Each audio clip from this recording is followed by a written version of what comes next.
Welcome to PowerUp podcast, the podcast that seeks to empower and dismantle, giving us the power and confidence to question, deconstruct, rebuild, and expand in life. I'm your host, AmaRouge, voiceover and multidisciplinary artist, well-being advocate, food and book geek with over 14 years of movement-centered experience. I am your host, Mesma, artist, choreographer, yogi and coach with a passion for alchemy, creativity, transformation and workplace wellness. We recognise that we can't dismantle and empower or be empowered without first learning ourselves, diving deeper to unlearn the harmful, restrictive and unprogressive. It's an ongoing practice and journey for us all, which is why we created this podcast. Our show features guests doing the work to enlighten, deconstruct and power up in their own magical ways. We're going to be having conversations around the power of healing, transformation, well-being and creativity, and how they feed our personal and collective evolution, how they help us power up. Trigger warning. In this episode, we introduced the theme undoing and resistance, talking about the need to dive deep into ourselves to decolonise, unlearn, evolve and rebuild. We discussed the shift in the consciousness of people and places around the world and what this may mean for the future. We talk about the murder of George Floyd, anti-racism, privilege, hope and safe spaces.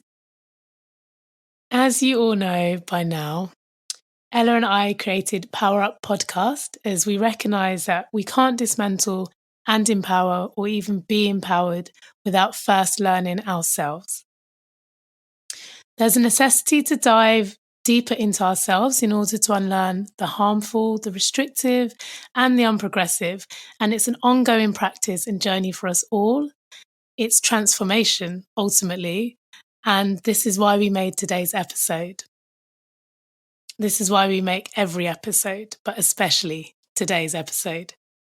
So just to give you a heads up, the next 4 episodes are all going to be centered around the theme of undoing and resistance, a big one. This episode specifically is based around decolonising ourselves, the ideas and recognition that people are currently undoing who they've understood themselves to be, both on a macro level, so in the world, and how they relate to the world, and also on an intimate individual level, which we will get to. We'll touch on a little bit, but we'll get to a bit deeper in future episodes. It's also going to look at something that Ella and I talk about a lot, which is this idea that safe spaces are necessary for undoing. I wanted to share a quote with you, which comes from a conversation that Layla Saad was having with Emma Dabiri on Intelligence Squared podcast. Layla said, "Each one of us has our path. Each one of us has our role to play, but it has to be exactly where we stand and not trying to be someone else." So with regard to that quote, at the time, she was talking about white supremacy and she was talking about our power to shape the world we live in and how disempowered or empowered we may feel around those ideas. And that really stuck out to me because I feel that this podcast here is one of the places that Ella and I stand. And so we're doing the work that we can do where we stand. We also stand in other places, but we recognise this is one, and we're doing the work for ourselves and we're doing the work for you too, ultimately. We are 2 humans having a human experience, just like you. So we don't have all the answers. We're not here to say we have all the answers and we're not perfect, but we are asking ourselves the questions and asking all of you to also ask yourselves the questions. Now I just want to cry at the beauty of everything you just said. I'm so moved right now. Oh. Hello, beautiful people.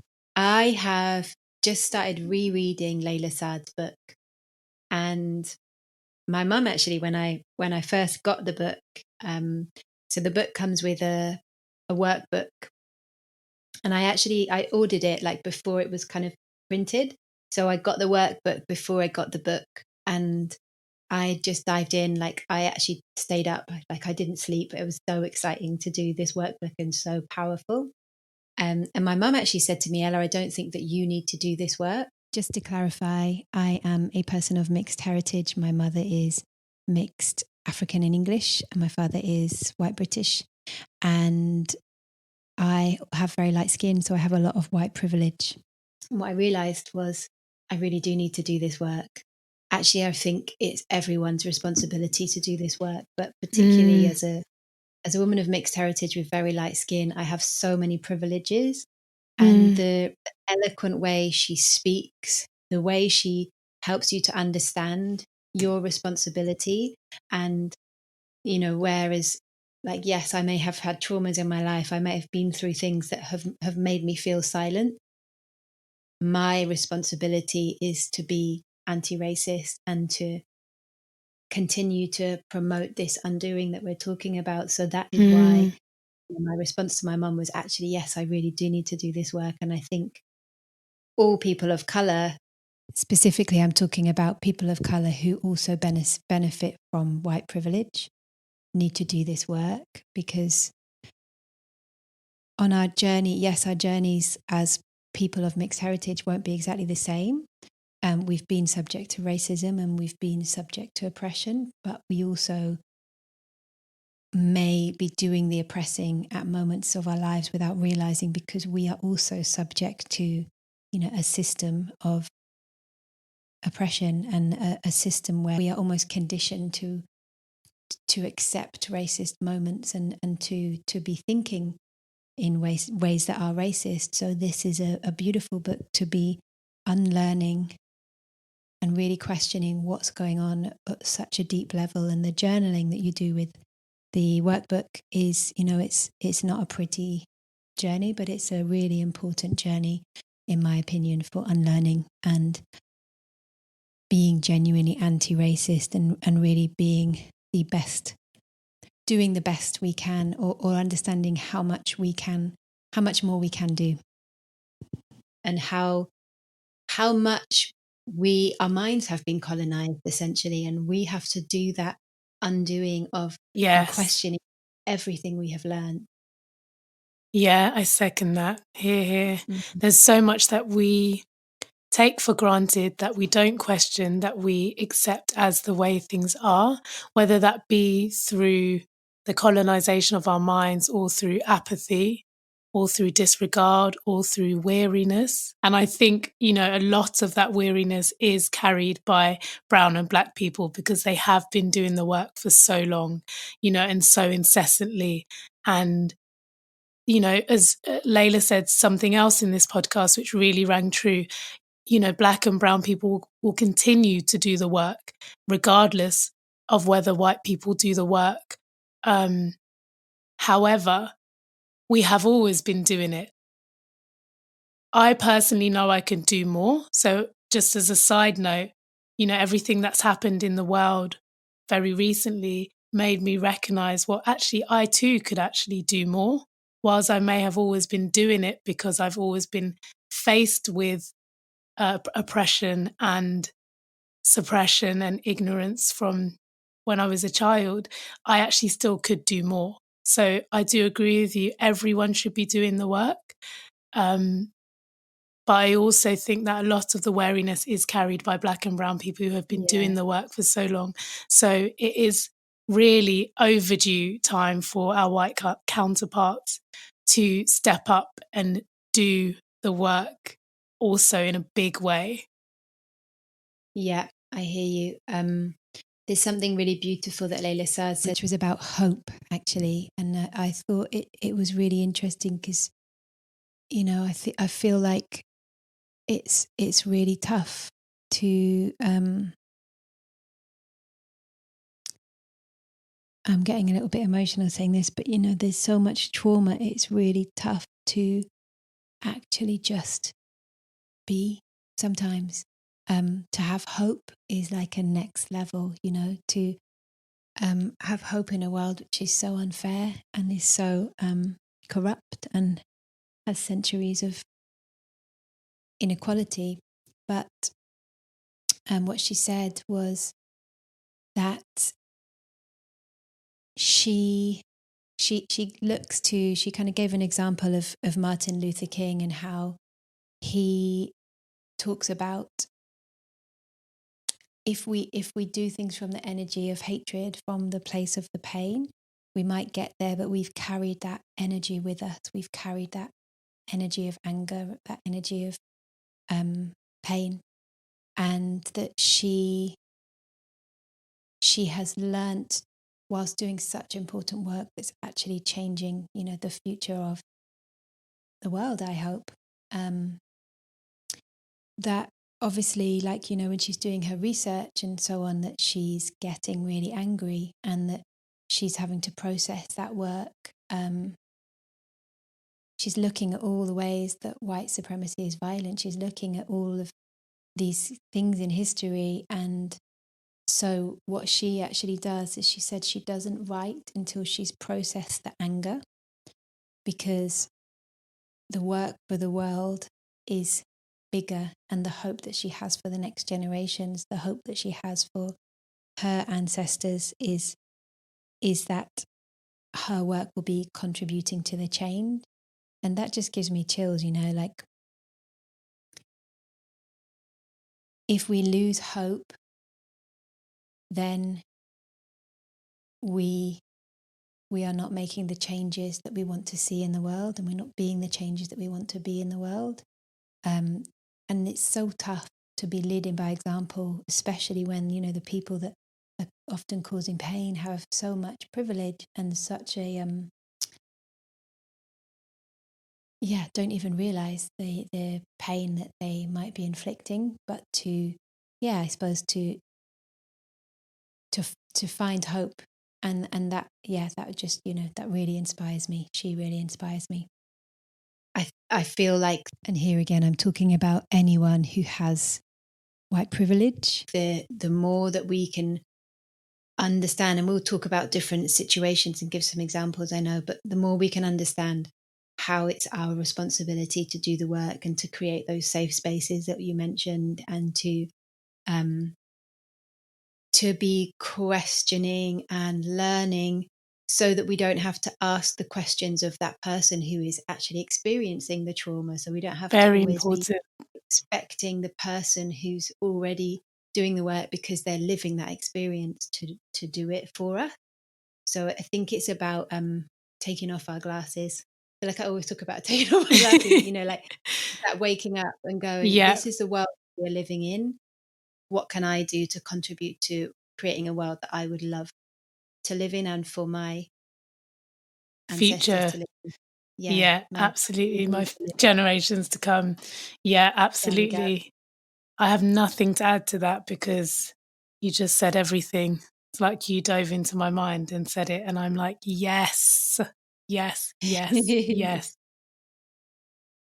And I guess that makes me think about, why have things shifted at this time in the world, at this time in life? There's been a big shift in terms of people waking up, for want of a better way of describing it. There's definitely been a tangible shift in humans standing up and saying, I need to inform myself. I need to expand my awareness. I realize that I have a role to play in the wider world, and I'm not playing it. I recognize that this person next to me is just as human as I am. And I wonder why have things shifted? I don't know completely. Of course, we know that the murder of George Floyd has sparked a whole chain of protests and movements around the world. And, if we're looking at it in that way, we could say that was a turning point in people's awareness, action, and decision making. But why have things shifted so greatly? Because people, Black people, brown people, have been being murdered for years, Centuries. consistently. Why was this different? Why has it caused such a seismic wave? It's a really good question, and it's giving me, I've got the goosebumps of like, what is that difference now? I wonder if being in lockdown has given people time to be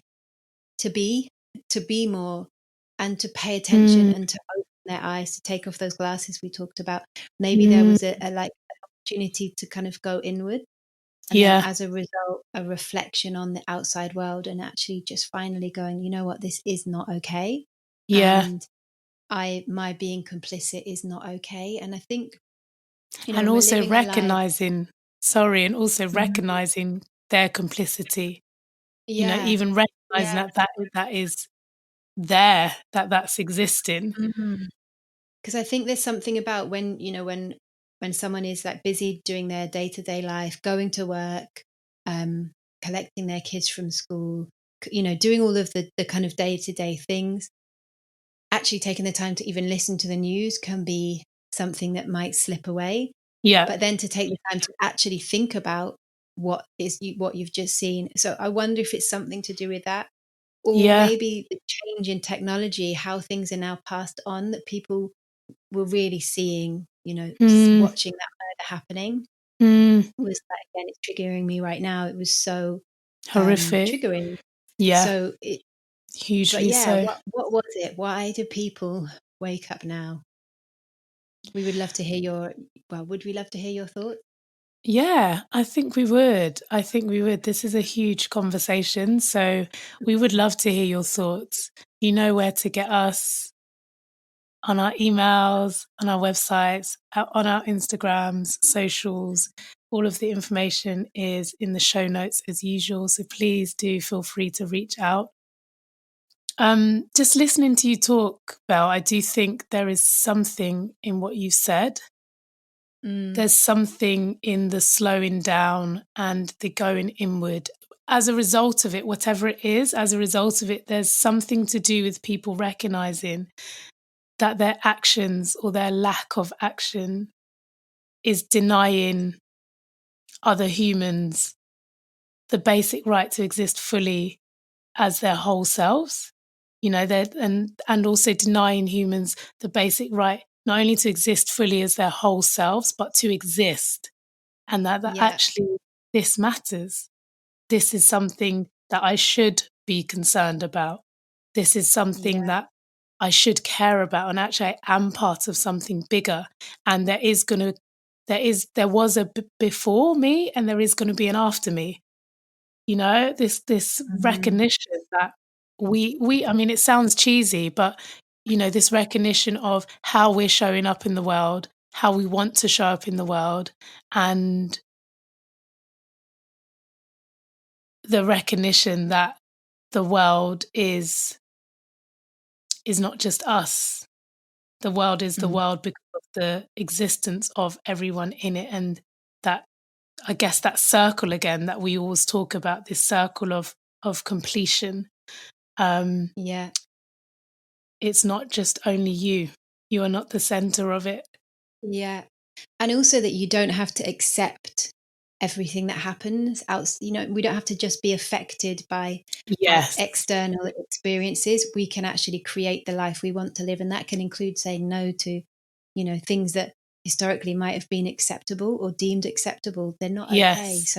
So to actually go, and if we look like back in, these momentous times in history, so for example, when finally slavery was abolished, or women getting the vote, these moments when up until that point, people had just accepted what was happening to them and the effects of that on their lives. And suddenly we Mm, go like, hang on a minute, no, this is not okay, and things need to change. So it feels like we're at this such important point in history. it And I know a does. lot of Yeah. people, yeah, I know a lot of people have said, like, I hope that this continues and that we don't just kind of go back into once things change, we don't just go back into being complicit again. I feel hopeful. I feel like Likewise. we're not going back. Like people are waking up. We're all waking up right now, and en masse. And I feel that there have been many waves, if I can use that word, of undoing in history. There have been many periods where change makers have become really prolific in society and have made change. And I feel that this is another wave of undoing is beginning. But I would like it to be permanent. I would like that wave to continue rolling and rolling and rolling and rolling. So I feel hopeful also. Yes, I was just doing this is like my most passionate clap, called the Walrus clap.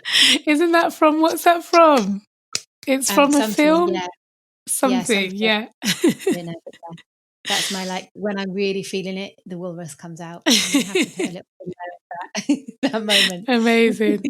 Something else we've spoken a lot about is safe spaces being necessary for undoing. So we're recognizing that all of this undoing is happening, but we also recognize that there is a need for a safe space and safe spaces for this undoing to be done, right? Because if we don't feel safe, then how can we allow ourselves to be vulnerable and to reflect on ourselves and to see that which we need to undo?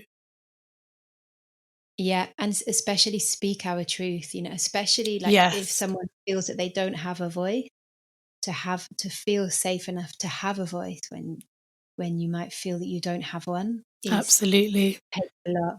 Yeah.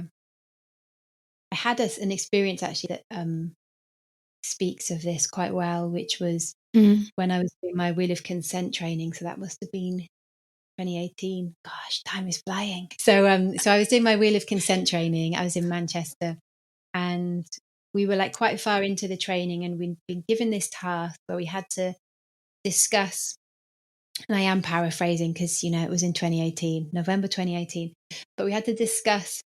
Wow, just remembering that was like the month after I got my car. I drove to Manchester, and there was like so much sweat and fear driving around this big city. Like, oh my God. Back to the story. So Wheel of Consent is, we've covered it in these episodes. It's a training to help you to really express your boundaries and create safe spaces. And we were on a day when we'd just done quite a lot of deep work. And again, it kind of links back to this idea of being in trauma or being in homeostasis, that when we're in homeostasis, when we're in a relaxed state, we are much more able to actually know what we need and what we want and what pleasure is for us. And yeah, so important, isn't it? So this had been happening. Very. The layers were falling off. We were all getting more into like back down into ourselves and into like that state of homeostasis. And we were given a task, and we were discussing something around different ways that we might not communicate well. And one of the words was colluding, as in talking about other people. And this white male in the group made a comment about that being a thing women do. Wow. And this amazing woman, I'm getting tears in my eyes because it was just so like, those moments where it's just so amazing. She's called Natasha. Big up to Natasha. I need to send her a message after this to just say how much that moment was like so powerful. Big impact in your life. Yeah. So she said, excuse me, I'm sorry, but we can't continue this workshop until we just deal with what that man just said about women. I'm very angry. I'm very upset. And that is not okay to make a statement like that about a sex, to just make a statement like that and think that's okay. Yeah. And so we, an absolute statement, isn't it? Like, what it made me realize. So we stopped and we talked it out we took probably about maybe half an hour, maybe an hour to talk this out as a group. Never experienced that in my life. No one's actually ever spoken up for womanhood like that in my life. I've never experienced that level of deconstruction, and everyone everyone participating in that conversation and everyone breaking it down and finding a good ground. So I was really like floored. And at lunchtime, I ended up kind of in a community of 4 people, just having a really good cry. And it was like that moment of someone spoke up. Yes, okay, it was a Yes. woman speaking up for women, but then everyone was there and that space felt very safe. And actually for me, the second half of that day, there was some incredible realizations because I'd felt so held and so Yes. safe. Then I was able to make more connections around a different man in that space who had made me feel unsafe. Like all of these layers fell into place and I got so much clarity. So for me, that moment of realizing how important these safe spaces are and Yes. how layered it is, and then how having someone else speak up for you can empower you to make connections, can empower you to speak up for Yes. someone else. So how important those safe spaces are. Beautiful. Thank you so much for Thank you, sharing that with Natasha. us, Belle. My pleasure. There's a lot to be said for safe spaces, and I think widely it's important that we acknowledge that within safe spaces there are going to be all of these people undoing, and sometimes they're going to get it wrong. Mm, And there needs to be that safe space for them to get it wrong, as long as they are actively working towards getting it right, so yeah, to speak. absolutely. And that perhaps there's forgiveness there. And I'm saying the perhaps because I recognize that it really depends on the situation and the level of Yes. pain. But I think it's so important that, like with that man in that incident, I know he felt a lot of shame at the time, and I don't know what he's doing now, but I would imagine that he's learned a lot from that. You know, that was a changing pinnacle for him, and actually, Mm, because his partner was there as well, and I yes. think for their relationship, because she was very upset afterwards. So, um, yeah, Wow. powerful people. We have reached the end of today's episode. We invite you to join us next week for part 2, where we will continue our conversation about safe spaces and unlearning. Thank you for listening. You can connect to us and our guests via the links in each episode's show notes. Before you go, we invite you to hit the subscribe button so you don't miss out on any of the goodness to come. And if you enjoyed today, perhaps tell a friend to tell a friend. We are always grateful for you, our listeners, for our fabulous guests, and to everyone who has contributed to and been a part of our journey here. Our music is by Tomo Carter. Everything else is brought to you by us, the PowerUp Power Team. I'm Mesma. I am AmaRouge, And we are PowerUp Podcast.